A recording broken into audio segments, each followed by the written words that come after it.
Nesta comunicação, tratarei das diferentes abordagens para o cinema underground tomadas por Jack Smith, Andy Warhol e Elliot Sica.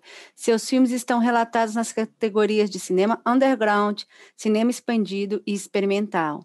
Andy Warhol, Jack Smith e Elliot Sica foram artistas importantes para mostrar o diálogo entre artes visuais, cinema e extensão da história da arte nas desintegrações das fronteiras e suas formas híbridas. Os seus filmes se inserem num contexto de intermídia em que trabalham com cinema na fronteira entre as artes. Eles criaram uma nova linguagem cinematográfica, mostrando assim o papel que desempenham na formação de um cinema feito especificamente por artistas de artes visuais e diretores experimentais, e ao mesmo tempo contribuíram para as extensões ou subdivisões de cinema.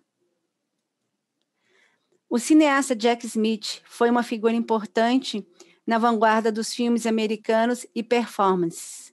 Ele foi um dos primeiros diretores a mostrar fortes cenas de sexo homossexual em seu filme Flaming Creatures, com cenas de orgia e sexo. Muitas salas de cinema recusaram exibi-lo. Devido ao conteúdo obsceno, foi banido do cinema americano. O caso de obscenidade que se seguiu se tornaria um episódio central do New American Cinema.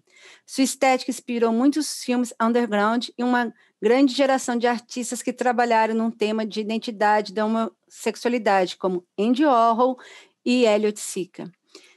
Jack Smith teve contato com Andy Warhol e trabalhou em seus filmes. Andy Warhol começou sua carreira como cineasta nos anos 60, produzindo, filmando e dirigindo filmes. No início de sua carreira no cinema, Warhol fez filmes mudos e em preto e branco. Nas palavras de Murphy, Warhol explorou as limitações do filme em comparação com outras mídias eletrônicas como vídeo e televisão. O fato de Andy Warhol já ser um artista popular nos anos 60 colaborou muitíssimo para que ele fizesse sucesso como diretor e produtor de filmes. Em sua arte, Warhol sempre teve interesse na cultura de massa e antes de fazer filmes pintava celebridades de cinema como Elizabeth Taylor, Elvis Presley, Marilyn Monroe, além de reproduzir cenas de filmes em seus quadros. A exploração da mídia era característica dos filmes de Warhol. Segundo James David, existe uma diferença entre os filmes anteriores de Warhol e os filmes tardios. Ele divide os filmes do artista em 3 fases.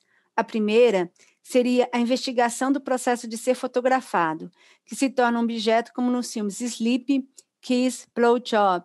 E a segunda é a construção da fragmentação artificial por meio de papéis apropriados de Hollywood, como os filmes Lonesome Cowboys, Blue Movie. E a terceira seria a representação de exibicionismo ao espectador, no filme que é adjacente a Hollywood, como Flash e Trash. O Chazagel, que começou em 1965, quando ele experimentou movimentos, cores, sons, zooms e narração das câmeras. O filme Chazagel foi um marco na carreira de Warhol como cineasta. Trouxe nova estética, criatividade e uma nova linguagem para o filme. Segundo Murphy, os filmes de Warhol exploraram brilhantemente, como forma da mídia, a identidade visual em uma era pós-industrial, numa época em que a cultura era obcecada por celebridade, o indivíduo não tinha identidade, ao menos que ele fosse reconhecido pela mídia. Ele também realizou uma série de obras de arte digitais no seu período dos anos 80. Ele usava disquetes para armazenar os seus desenhos e esboços feitos no seu computador. A empresa de computador Commodore contratou o artista para promover seus produtos, como a Amiga 1000, um computador pessoal criado pela empresa. Algumas obras digitais realizadas por Warhol foram a lata de sopa Campbell na versão digital, uma releitura da Vênus de Botticelli e flores.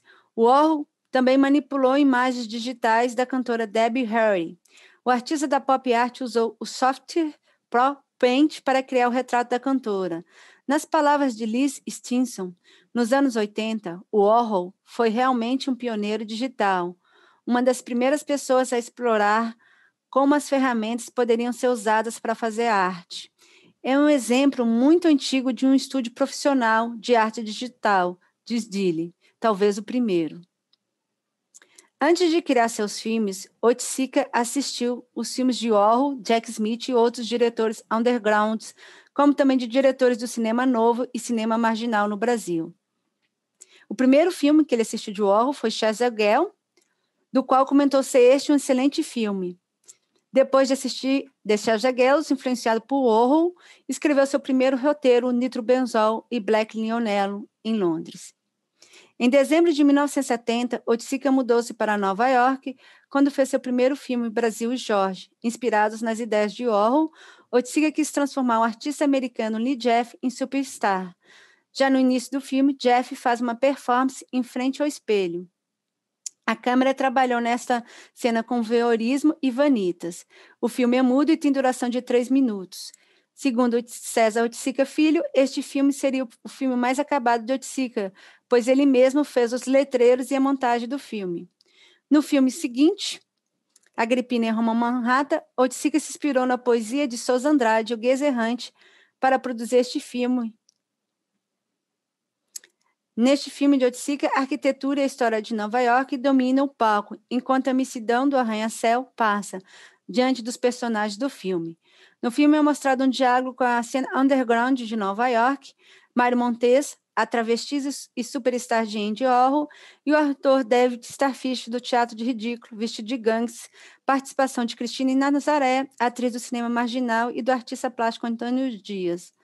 Os filmes de Oiticica mostram o planejamento urbano e a paisagem arquitetônica dos arranha-céus de Nova York, não apenas como um símbolo americano, mas também pelo olhar de um brasileiro, que conseguiu perceber símbolos, paisagens e arquiteturas americanas em sua própria concepção, a maneira como eram vistas por ele. Assim, segundo David Summer, os arranha-céus, principalmente os mais altos, simbolizam não apenas a América, mas também a globalização, a expansão de formas e espaços americanos.